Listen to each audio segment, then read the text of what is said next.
Yeah, you being unconfrontational is not gonna stop me from saying what I need to say to you. Buckle up, bitch.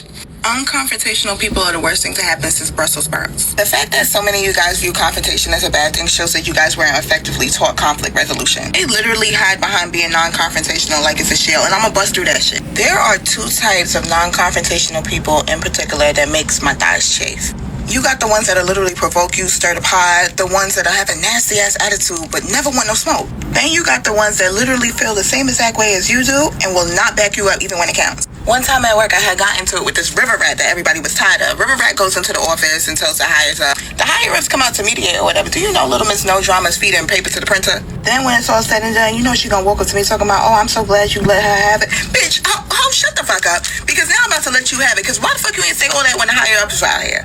My brother always says stop defending people that won't defend you, and you can't expect people who won't defend themselves to defend you. But goddamn, bitch, you don't believe in safety in numbers? Like, girl, what you so scared of? I was right there. We supposed to end that girl reign of terror together. Me defending myself should not automatically deem me as problematic just because you can't find your voice to do so. I think the real problem are the people who have a problem with me defending myself and upholding boundaries.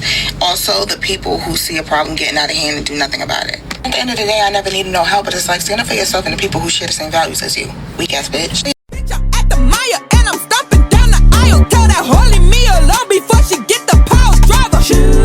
That real shit. Non-confrontational people wear their non-confrontationalism like it's a badge of honor. B, can you imagine the emotional constipation that this person has? Baby, you're constipated. Okay? It's one thing to have good conflict resolution skills and understand and know which battles to fight. But it's another thing to constantly suppress and repress your voice in order to make everybody else comfortable. And the reason why a lot of non-confrontational people do this is because they are so afraid. No. They are terrified of losing those connections, which means they know those connections are fragile and they are contingent upon their complete compliance. How do you factor into that? So you'd mean to tell me, if you tell people how you really feel, if you express your boundaries, if you don't let people walk all over you and mesh with you, drain you, that means that you will no longer have those connections? It's to the point where you have to ask yourself, when are you gonna stop over-inflating the value of others and under-inflating the value of you? Let's recap.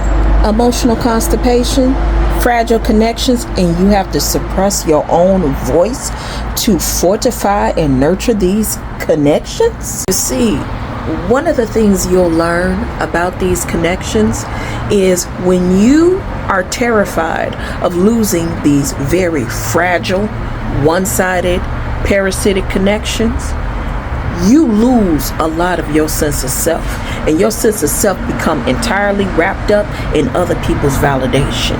And now that you are only a product of someone else's validation, as soon as they take that away, you have nothing.